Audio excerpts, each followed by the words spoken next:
한반도에서 외국과 교류가 시작되면서 외국인들이 가장 갖고 싶어하는 것이 있었다.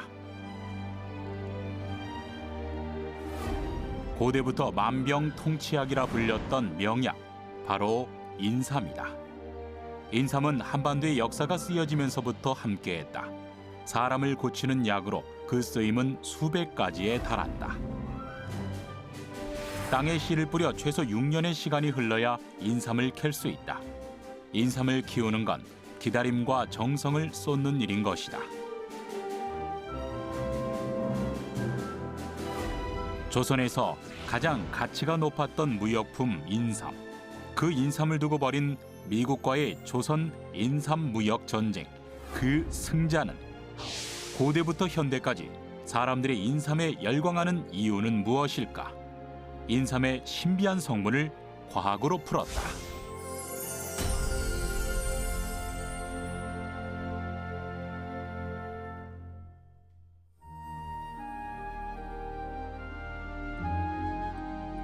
태백산과 소백산이 만나는 분기점. 그래서 사시사철 통풍이 잘 되는 곳. 비옥한 땅을 지녀 땅의 힘이 건강한 곳. 경상북도 영주시 풍기다. 풍기역이 내리면 바로 마주치는 곳이 있다. 나오자마자 풍기 인삼시장, 아우 굉장히 큰 게 있네.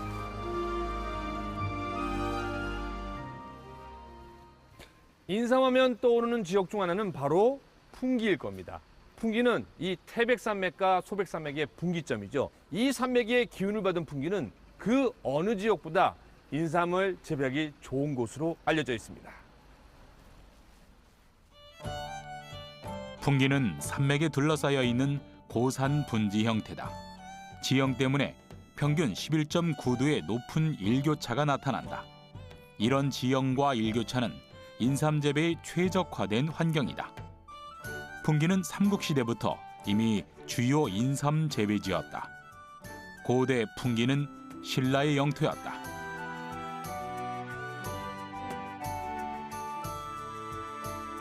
삼국사기에 당나라 현제에게 하정사를 보내어 산삼 200건을 선물하였다라는 기록이 있다. 풍기 인삼 시장에 직접 찾아가 봤다. 700여 개의 점포가 인삼은 물론 인삼 가공식품까지 다양한 인삼 관련 식품을 팔고 있다.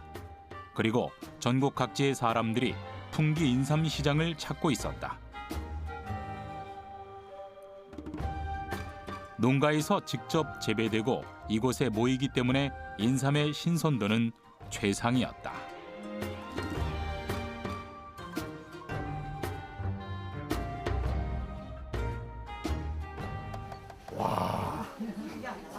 여기 풍기 인삼이 다 모인 겁니까? 네, 분진삼입니다. 아, 야. 아, 얘는 몇 년 산 거는 거예요? 그 6년근.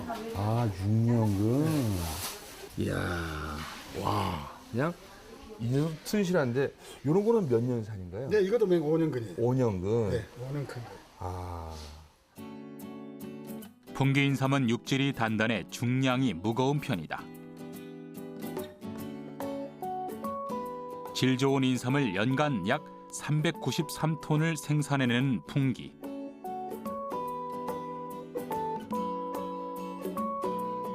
그래서 풍기 인삼으로 만든 인삼 가공 제품은 20여 종에 달한다. 요거는 이제 진액에다가 진액. 이렇게 꿀을 타서 손님들 드시기가 편하게 이렇게 애들도 먹을 수 있도록 이렇게 해놨어요. 어유. 여기 홍삼 진액에다가 예, 예. 꿀이랑 섞어갖고. 예, 자처럼 타서 이렇게. 아, 그렇게 좋네. 맛있죠. 지금 뭐 하시는 거예요? 지금요 이거 인삼 네. 따듬어요. 아, 이거 왜 다 여기 잘라내는 거예요? 여름삼이라서 이렇게 아, 정리하고 있는 예, 거구나. 정리하는 거예요. 근데 여기에 보니까 삼이 되게 좋은 게 많은데요. 예. 여기 장사한 지는 얼마 되셨어요? 장사한 지가요? 네. 장사한 지는 뭐 바로 얘기해도 돼요. 네. 한 30년 돼요. 30년. 예. 야, 그럼 이 시장의 역사와 함께 했겠네요. 예, 그렇죠. 그 옛날 여기 시장은 어땠어요? 이렇게 건물이 아닐 거 아니에요? 옛날에는 여기 참 초라한 뭐 스레트 집이었는데 이 건물을 다 이제 철거하고 새로 우리 인삼시장을 지었어요. 야, 그럼 옛날에도 사람이 그렇게 많이 모였어요? 옛날에는 이렇게 많이 없었지요. 옛날에는 예. 옛날에는 활성화가 안 돼가지고 네. 이 삼을 많이 드실 줄은 몰랐어. 또 삼이 비쌌고. 네, 그렇지. 과거 재배하기도 힘들고 먹기도 힘들었던 인삼. 그 인삼은 어떻게 자라고 수확할까? 그리고 인삼은 사람에게 어떤 양리 작용을 할까? 선망의 대상이자 고귀한 명약으로 불렸던 인삼. 인삼이 가진 신비한 힘에 대해서 자세히 알아보기로 했다.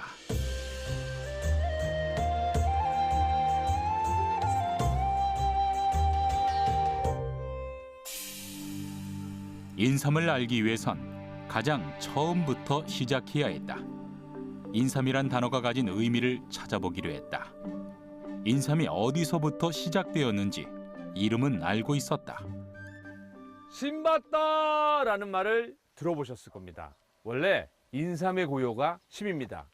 이름에서 알 수 있듯 인삼은 산에서 났던 산삼이 그 시작이었습니다. 심이 산에서 우리 밭으로 내려온 건 인삼을 기를 수 있는 천혜의 자연 조건이었고 우리 조상들의 농업기술 덕분이었습니다.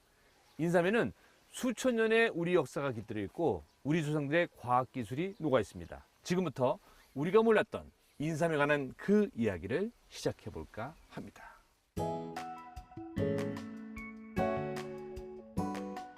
인삼의 우리말 심. 심은 중심이라는 뜻도 포함한다. 인삼은 우리 역사에서 어떤 역할을 했을까? 궁금증을 풀기 위해 인삼 박물관을 찾았다. 인삼의 기원, 중국 문헌에서 삼이라고 표기해 본 거고, 맞죠. 인삼은 이렇게 위에 햇빛까지 다 10월 하순에서 11월. 인삼은 뿌리 모양이 사람과 같아서 붙여진 이름이며 귀신 같은 효험이 있다고 하여 신초로 불리기도 한다. 관장님, 예, 이 풍기인삼 하면 워낙 유명하잖아요. 예, 예. 근데 이렇게 유명하게 된 이유가 있을까요? 인삼이 그 음지 식물이다 보니까 이제 그 해 가림막을 설치를 하잖아요. 그러다 보면 이제 그 공기 순환이 안 돼가지고 내부 온도가 올라갈 수가 있습니다.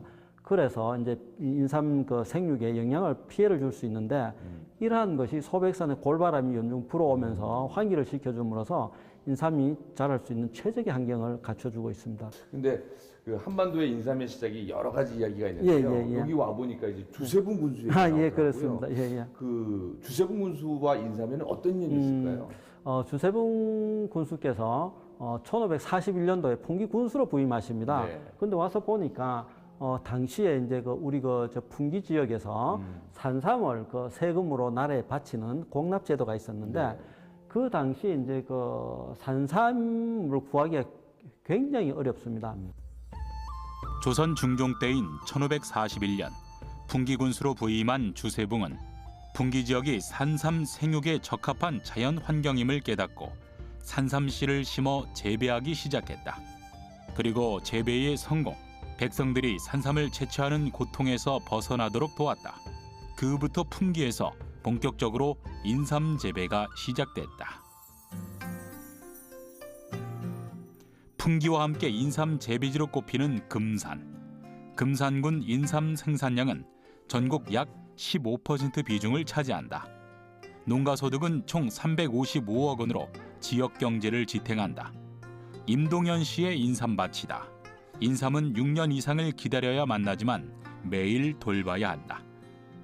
인삼은 사람의 발자국 소리를 듣고 자란다는 말이 있을 정도다. 한결같은 정성은 인삼을 튼튼하게 한다. 임동현 씨의 밭은 인삼의 최적 재배지 중 하나로 꼽힌다. 그리고 그 특징은 풍기와 비슷하다. 지형적인 특성이 좀 있습니다. 평지가 아니거든요, 여기가. 해발 200m에서 250m 이상 고지입니다. 고지이고 주변을 둘러보면 산으로 이렇게 둘러싸여 있는 분지 형태를 이루고 있거든요. 그런 그 지형적인 특성 때문에 하나 금산인삼이 고려인삼이 참 유명하게 된 거고요. 두 번째는 이제 기후적인 특성입니다. 강수량이 좀 고르고요. 그리고 그 하루 일교차가 10도 이상 나는 약간 좀 특이한 기후적인 특성을 가지고 있습니다. 금산 인삼의 발상지와 같은 곳이 있다. 바로 계삼터다. 계삼터는 말 그대로 최초로 인삼을 심기 시작한 곳을 가리킨다. 금산에서 전해져 내려오는 설화를 바탕으로 조성된 곳이다. 진학산 산신령을 모시는 계삼각을 조성해서 매년 금산 인삼 축제의 시작을 알리기도 한다. 계삼터는 고려 인삼의 1500년의 역사를 알려주는 자리거든요. 그러니까 인삼의 유래를 알 수 있는 그런 장소입니다.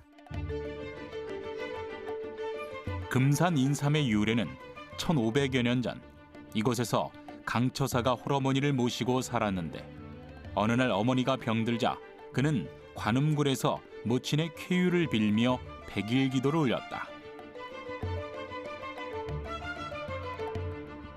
그러자 꿈에 산신령이 나타나 산삼이 있는 곳을 알려주었다. 그것을 찾아 어머니께 드리니 병이 나았다. 그래서 산삼 씨앗을 금산에 뿌렸다라는 설화가 전해져 내려온다. 본초 경집주라는 중국 문헌에는 인삼은 백제의 것을 중요시하는데 모양은 가늘지만 단단하고 희며 기운과 맛은 상당삼보다 부드럽다라는 기록이 있다. 문헌적인 기록으로 봐서 그 당시에도 삼국의 인삼 중에서 백제삼을 갖다가 최고로 좋았다는 것을 알 수 있고, 백제에 말하자면 현재 이제 충남 금산이 되는데 이 금산이 고려 인삼의 그 후예로서 아주 유명한 그러한 주산지로서 인정받아 온 것은 역사적인 기록으로 봐서도 알 수가 있습니다.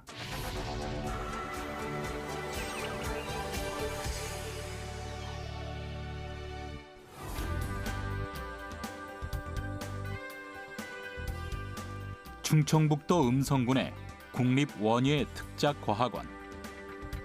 이곳에서는 인삼 품질 육성에 대한 연구가 진행 중이다.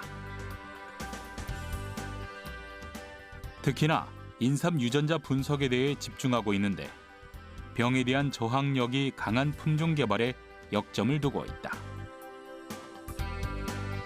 그렇다면 인삼 품종에 대한 연구가 필요한 이유는 무엇일까?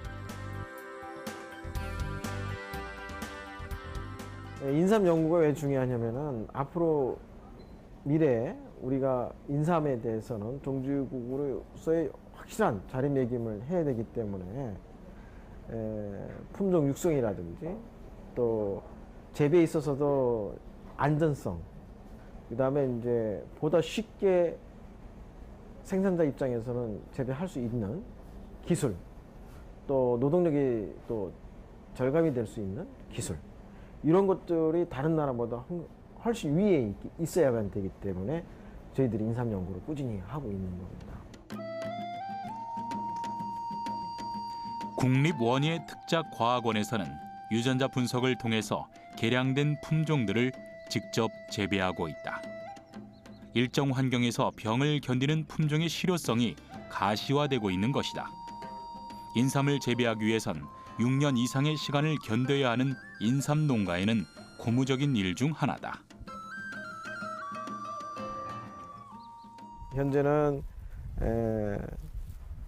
고온이면서 또 병에 강한 거, 이런 것들을 이제 선발하기도 하고요. 또 이제 가공하기 위해서 이제 우리가 필요한 가공 적성에 해당하는 부분들도 이제 선발을 하고 있고요. 이렇게 진행되고 있는 상황입니다.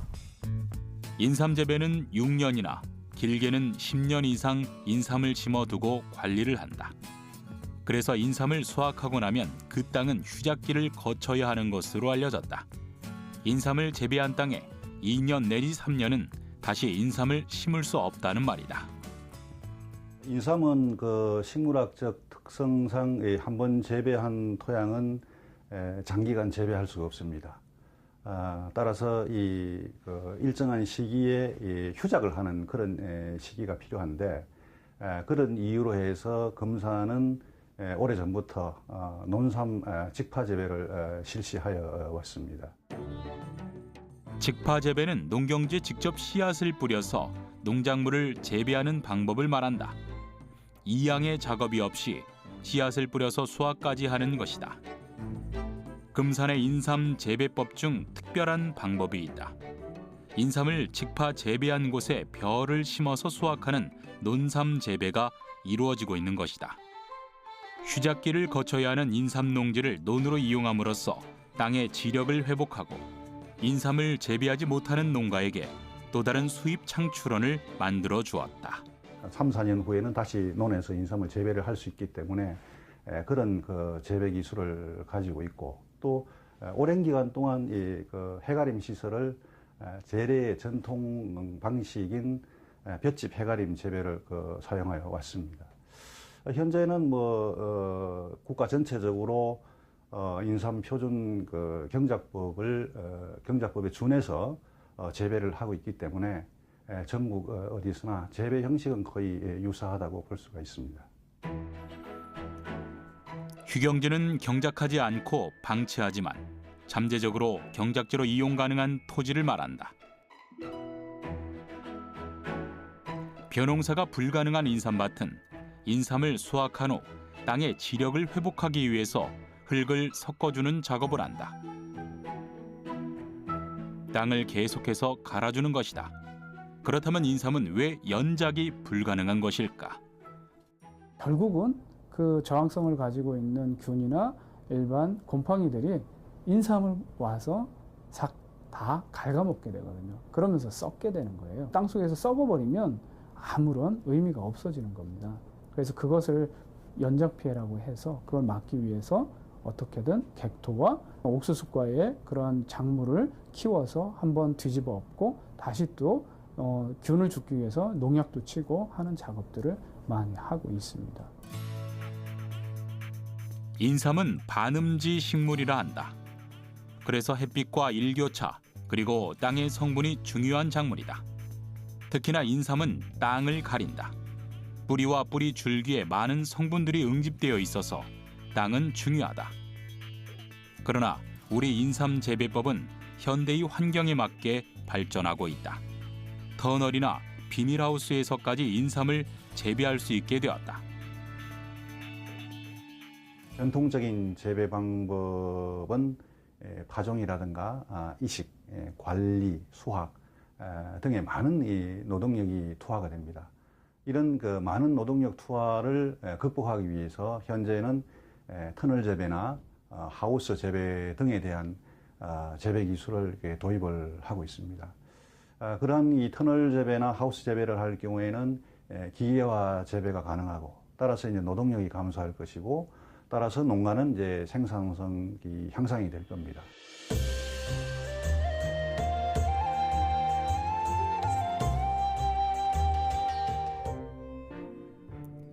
풍기에는 이제 막 심은 씨앗부터 4년째 자란 인삼 등 다양한 나이의 인삼들이 땅속에서 자란다. 야, 와, 이게 다 인삼인가요? 예. 이거는 지금 몇 년근인가요? 4년근요. 4년근요. 예, 예. 4년근 인삼이라 해도 거진 6년을 가꾼 밭이다. 땅을 고르고 씨앗을 심기까지도 1년 이상의 시간이 걸린다. 농부의 노력이 담긴 인삼, 어떻게 수확할까? 그럼 요거 정말 죄송한데 요거 좀 하나 캐볼 수도 있나요? 아, 예, 예. 어떻게 캐면 되나요? 이게 네. 뿌리를 이렇게 잠깐만, 네, 45도로 각도로 이렇게 숨었기 때문에 네네네. 이쪽에 몸통 위에 머리가 있고 뿌리가 이쪽으로 이렇게 한 뿌리씩 뽑아야 되네요. 예, 예. 이제 또 땡기면 이거 다 끊기고. 야, 이게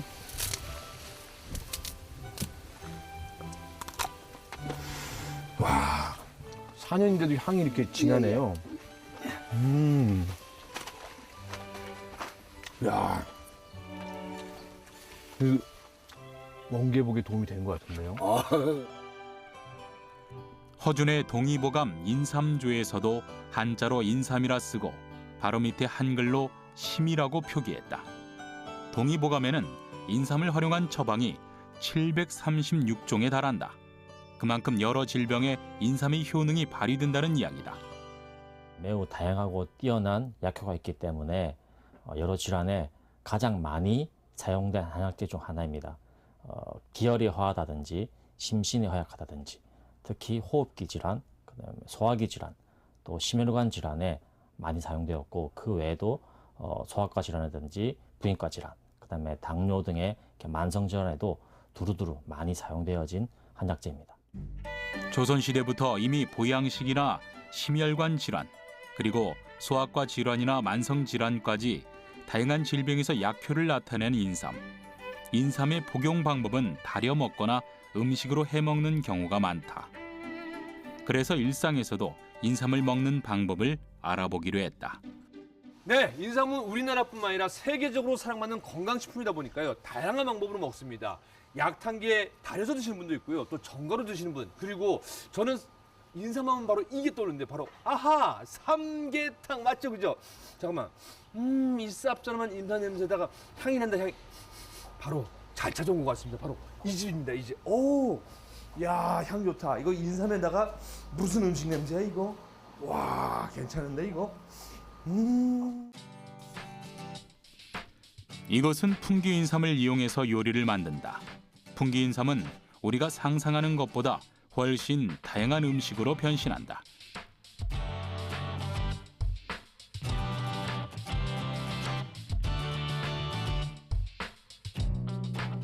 인삼의 향과 식감이 어느 음식에도 어울린다는 이야기다.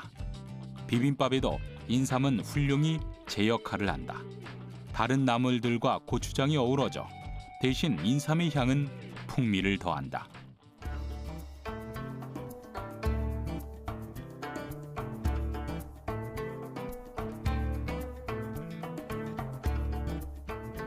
튀김옷을 입은 인삼은 남녀노소 할 것 없이 거부감이 적다. 쌉싸름한 인삼 맛은 튀김옷을 입고 향기로운 독특한 튀김이 된다.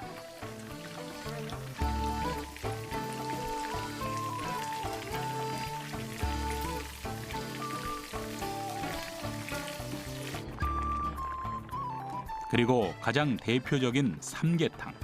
인삼과 최고의 궁합인 닭과 함께 먹는 음식이다.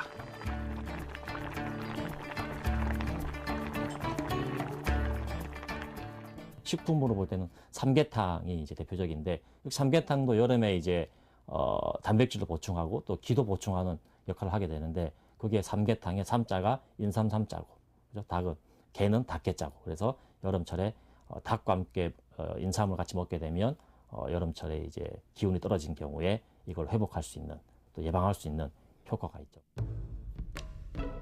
인삼으로 화려한 밥상이 완성됐다. 눈과 귀 그리고 건강까지 오감 자극 인삼 음식의 향연이다. 그렇다면 맛은 어떨까?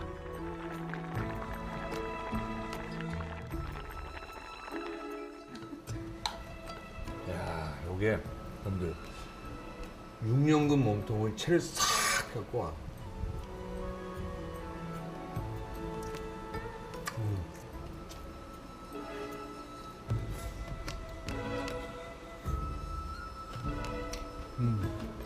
어우.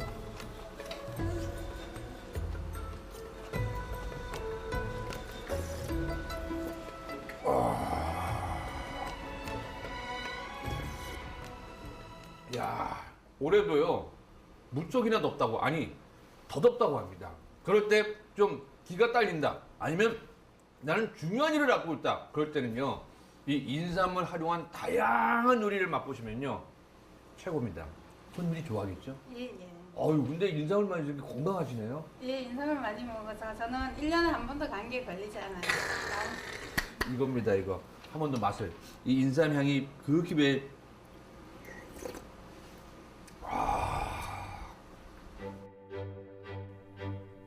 풍기의 맛을 봤다면 금산의 인삼 맛은 어떨까? 금산에는 인삼을 이용한 이색 음식이 있다. 바로 인삼 남자밥, 인삼 여자밥. 과연 남자밥과 여자밥의 차이는 무엇일까? 그리고 이열치열의 또 하나의 음식, 인삼 전골. 금산이 이제 인삼하고 약초가 유명하잖아요. 이제 여기는 남자밥, 여기는 여자밥. 그래서 여기는 이제 약초 육수물에다가 홍삼이 가미됐어요. 그리고 이제 인삼 보이시죠? 요거 남자는 기를 돋구는 사군자탕 위주로 한 그 육수물이고, 여기는 사물탕을 해가지고 아마씨가 가미돼서 혈액순환과 다이어트에 아주 좋은 밥입니다. 여성한테는. 인삼은 이제 일상에서 즐기는 식재료다.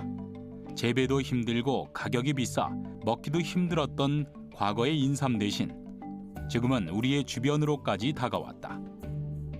그러나 신초라 불리던 인삼에게는 분명히 강한 기운이 있다. 자주 즐길 수 있는 식재료 중 하나가 되었지만 잘 알고 즐겨야 한다. 약재이기 때문이다. 인삼은 여러 전통 문헌과 현대 문헌에서 보고되어 있고 또 잘 아시다시피 복용하면 열을 발생시키기 때문에 평소에 몸이 열이 많으신 분들은 조금 주의하실 필요가 있고요. 그 외에 또 혈압을 상승시킬 수 있기 때문에 고혈압이 있는 분들도 좀 주의가 필요하고, 그 외에 일반적인 부작용으로 두통이나 어지러움증, 구토 이런 것들이 발생했기 때문에 몸에 안 맞는 분들이 있을 수 있습니다. 인삼만의 독특한 성분은 무엇일까? 특히나 다양한 질병에서 두루 효과를 내는 성분이 인삼 안에 있다. 고대부터 외국인들이 탐냈던 인삼. 불로장생의 약이라 칭송되던 인삼. 그 안에 어떤 성분이 들어있을까? 인삼에는 양리 효과를 나타내는 많은 성분들이 있는데, 그중에 우리가 잘 알고 있는 것은 흔히 사포닌이라고 부르는 진세노사이드입니다. 그래서 이 진세노사이드가 양리 효과를 나타내는 주요 물질이고, 또 그에 대한 논문들이 국내외에 많이 보고되어 있습니다. 우리나라 약전에는 인삼이 진세노사이드 RG1이 0.1% 이상, 그다음에 RB1은 0.2% 이상 함유되어 있을 때 이걸 한약재로 쓸 수 있다라고 규정하고 있습니다. 사포닌 성분은 화학 구조의 특성에 따라 크게 중추신경계를 진작시키는 PPT 계열과 진정시키는 PPD 계열로 구분한다.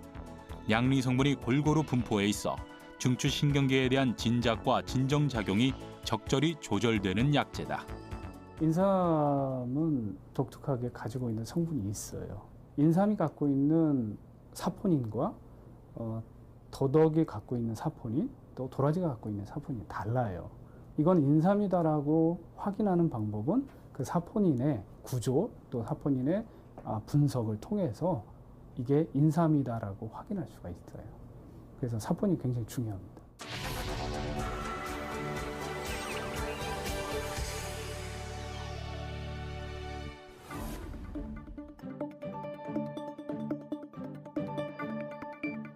금산국제인삼약초연구소. 인삼 성분을 분석하고 병에 대한 효과나 약을 개발하는 데 힘쓰고 있다. 특히 사포닌 성분 분석에 중점을 두고 있는데 인삼의 종류에 따라 사포닌의 성분을 분석하고 있다. 백삼, 홍삼, 흑삼을 추출하게 되면 그 추출물이 굉장히 농도가 옅은 상태에서 묽은 상태에서 나오거든요. 묽은 상태에서 나온 것을 농축하는 작업입니다.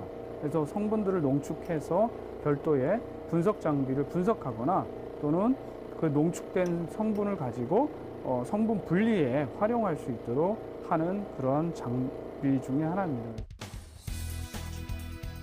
인삼, 홍삼, 흑삼의 사포닌 성분을 분석해서 양리 효과를 세분화하고 있는 것이다. 홍삼은 수삼을 찌고 숙성시키는 증습 과정을 거친 인삼이다. 홍삼은 우리에게 익숙하다. 그렇다면 흑삼은 무엇일까?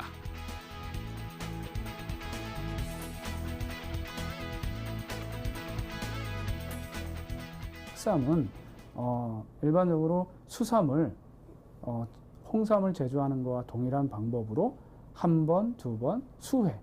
대부분 이제 금산 지역에서는 9번이라고 이야기하고요. 최근 저희들이 확인하고 세팅한 방법은 한 5번 정도면 최대한 좋은 흑삼의 모양을 갖는 흑색을 띠는 흑삼이 제조가 됩니다.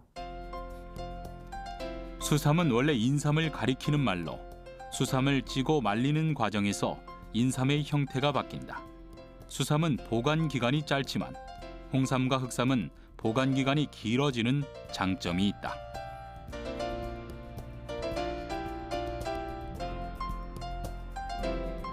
처음으로 인삼을 익혀 먹은 기록은 고려 도경에 인삼을 날로 먹거나 익혀서 먹는다라는 구절이 나온다. 홍삼은 인삼을 가마솥에 9번 정도 쪄내는 것이 전통의 방법이다. 최근에는 기계화되면서 증식할 수 있는 통에서 고온 고압으로 쪄내고 있다. 이렇게 인삼을 쪄냈던 이유는 무엇일까? 원래 홍삼을 만든 이유는 뭐 학설이긴 하지만 그 예전에 이제 중국으로 우리나라가 이렇게 조공으로 많이 보냈는데 보내는 과정에서 이렇게 많이 이제 부패하고 하니까 한약재들은 쪄서 말리면 부패를 잘 안 하거든요. 또 이렇게 찌게 되면 또 맛도 좀 좋아지잖아요. 좀 단 성분들이 이렇게 나오니까. 그래서 그런 이유 때문에 이제 홍삼을 만들어서 이제 보내면서 이제 이게 좀 이제 계속 그게 이제 지금까지 계속 이어져 오고 있는 건데. 최근 금산 국제인삼약초연구소에서는 흑삼의 사포닌 성분이 대사성 질환에 양리작용을 한다는 것을 발견했다. 당뇨 수치가 낮아지거나 복부 비만에 효과적이라는 것을 실험을 통해 입증했다. 수삼이나 백삼보다 흑삼에서 총 페놀 함량이 3.2배 더 높게 나타났다. 페놀 성분이 체내에서 대사하면 생리활성 물질이 생산이 되기 때문에 대사성 질환 및 비만 질환과 깊은 관련이 있는 물질이다. 흑삼을 통해서 우리 성인병 예방에 좀 도움이 될 수 있는 그러한 제품을 좀 만들고 있고요. 또 그러한 부분들에 있어서 특히 성인병을 유발할 수 있는 대사성 증후군, 대사성 환자들이라고 하면 고혈압, 그 다음에 당뇨, 그 다음에 복부 비만, 또 이런 부분들, 체지방 감소 이런 효과들이 있다라는 것이 일부 과학적으로 확인이 된 상태입니다.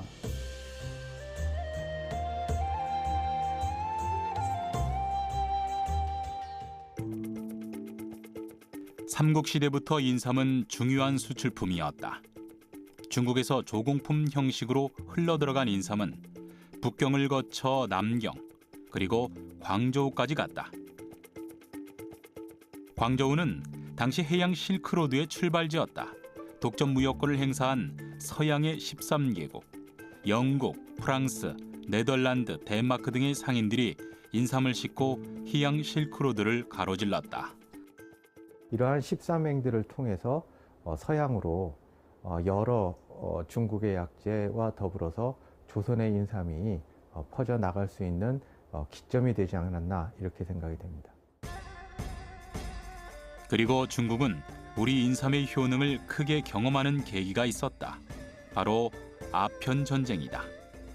아편전쟁은 청과 영국의 전쟁으로 아편이 급속도로 중국에 유입되면서 피폐해지자 중국이 아편을 금지하면서부터 촉발된 서양과의 전쟁이다. 아편전쟁 당시 중국에서는 우리 인삼이 효과가 있다고 해서 중국인들이 우리 인삼을 복용했다. 그래서 당시 우리 인삼의 중국 수출량은 크게 뛰었다. 아편을 해독하는데 고려 인삼이 특효가 있다 이렇게 소문이 나서 수출량이 평소 한 2만 근 정도 되던 것이 4만 근까지 급증을 하는, 그리고 그 이후로도 인삼의 이 효능은 아편 해독뿐만 아니라 강장제라든지 또 만병통치약으로 중국인들에게 확신을 주었습니다.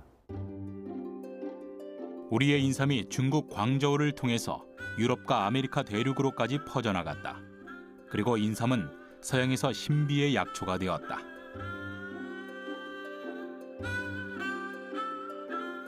파낙스는 라틴어로 모든 것을 치유하다라는 뜻으로 만병통치약이라는 말이다. 1844년 러시아의 메이어 CA라는 학자가 인삼의 학명을 만병통치약 인삼과 자신의 이름을 합쳐서 만들었다. 서양인들도 일찍이 동양의 신비의 약초라고 하는 인삼에 대한 인식은 있었습니다. 인삼의 시장은 결국 중국이 거대 시장입니다. 인삼을 미국에서 중국의 시장에 내다 팔 것들을 이렇게 예측을 하고 1750년대 정도부터 미국 야생 인삼들을 캐서 중국 시장에다가 팔기 시작을 했습니다. 미국 화기삼과 중국삼, 우리 인삼은 모양도 다르게 생겼다. 화기삼은 잔털이 거의 없는 직선의 형태다. 전칠삼은 가늘고 무르다. 사포닌 성분도 우리 인삼은 38종으로 다양했지만 화기삼과 전칠삼은 사포닌의 성분이 단조로웠다.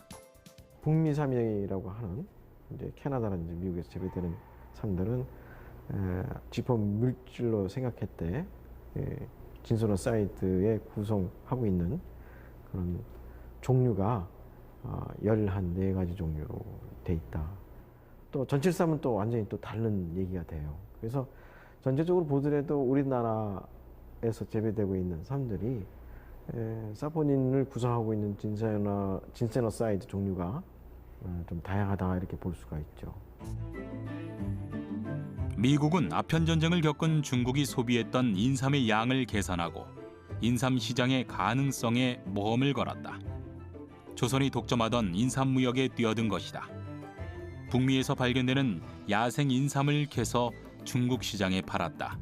조선의 인삼보다 3분의 1 가격으로 시장 공세에 나섰다.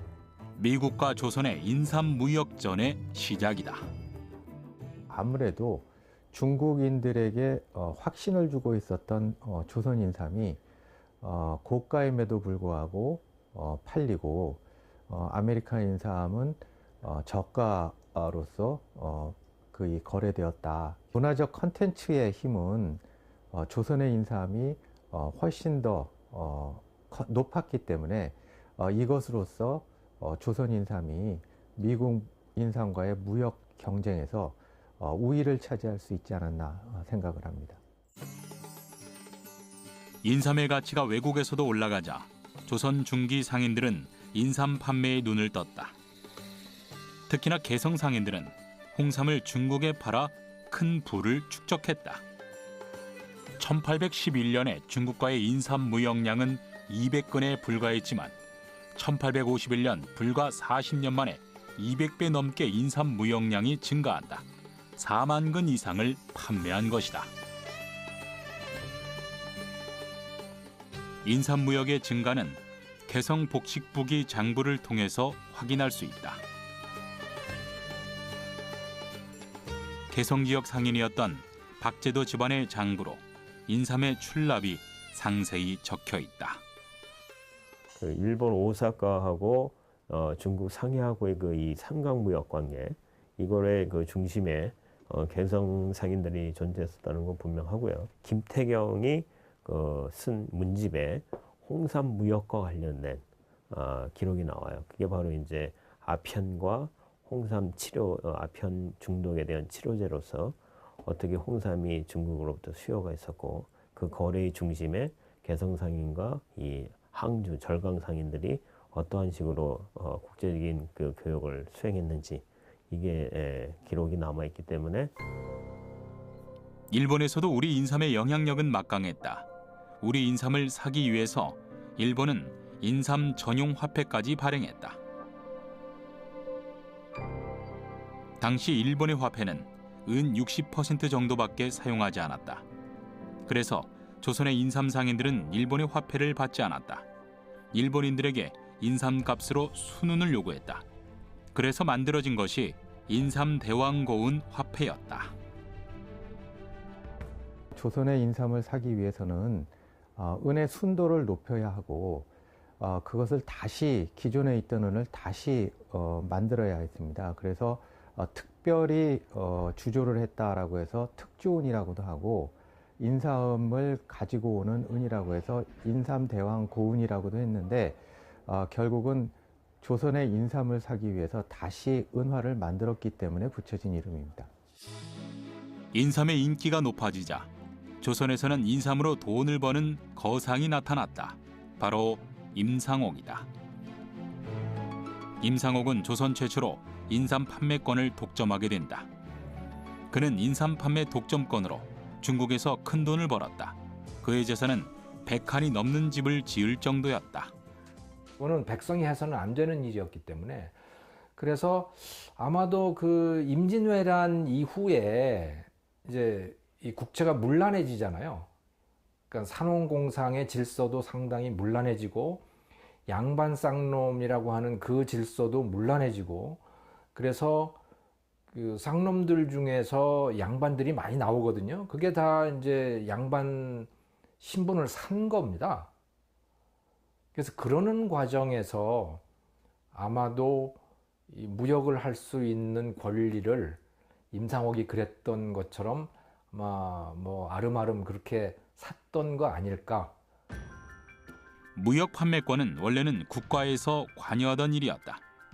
하지만 임진왜란을 전후해 국가의 기강이 해이해진 틈을 타 사무역이 기승을 부렸고 결국은 인삼 판매권까지 개인으로 넘어간 것이다. 조선의 경제 흐름이 변하고 있음을 우리는 인삼무역에서 감지할 수 있는 것이다. 정조 때 또는 순조 초엽에 중국의 인삼 수출을 한 것이 130근 정도라고 그렇게 나오거든요. 그런데 임상옥이 활동했을 것으로 추정되는 1830년대 말 고무렵에는 그게 한 4,000근이 돼요. 그러니까 거의 30배로 늘어나는 셈이죠. 그건 공식적인 기록이 있어요. 지금으로 따지면은 뭐 삼성전자가 반도체 수출하는 것보다 훨씬 더 큰 비중을 그런 무역을 하고 있지 않았을까 하는 그런 생각을 해봅니다. 인삼은 과거나 현재나 고부가 가치 사업이다. 그 가치와 효능은 떨어지지 않았다. 과학기술의 발달로 생산량은 증가했지만 그 효능 또한 세분화되어 쓰이는 곳이 더 많아졌다. 인삼의 힘은 여전히 세다. 우리 땅의 기운을 흡수하고 그 위상을 더해간다. 인삼은 사회의 신분 질서와 경제 질서를 재편성했다. 그리고 중국, 일본을 건너 서양까지 다다라 우리 땅에 힘을 과시했다. 그렇다면 인삼은 우리 민족에게 어떤 의미일까? 인삼은 우리나라의 이 국가 재정을 튼튼하게 하는 것일 수도 있었고, 국방을 튼튼하게 하는 것일 수 있었고, 식민지 시대 때 조선이라고 하는 이름을 알릴 수 있는 물건이기도 했습니다. 한마디로 말씀드리면 우리의 문화라고 말씀드릴 수가 있습니다. 인삼은 효의 문화, 또 축제의 문화, 또 음식 문화, 뭐 이와 같은 다양한 분야의 문화와 연결되어 있습니다. 인삼이 한반도를 넘어 세계까지 명성을 떨칠 수 있었던 건 우리 선조들의 지혜와 인삼에 대한 사랑이 컸기 때문이다. 6년 동안 정성을 다해 보듬는다. 열매를 내놓으라고 닥달하지 않고 기다려주고 또 살핀다. 사람의 발자국 소리를 매일 6년이나 듣고서야 인삼은 고개를 내민다. 그 인삼 안에는 사랑과 지혜, 그리고 신이 내려준 영험한 기운이 있다. 어쩌면 한반도의 역사가 쓰여지는 순간부터 인삼은 우리와 함께 있을지도 모릅니다. 미래에는 우리 인삼은 또 어떻게 우리 땅, 우리 민족과 함께하고 있을까요? 인삼의 미래를 예측하는 건 어찌 보면 우리 대한민국의 새로운 지도가 되지 않을까라는 생각을 해봅니다.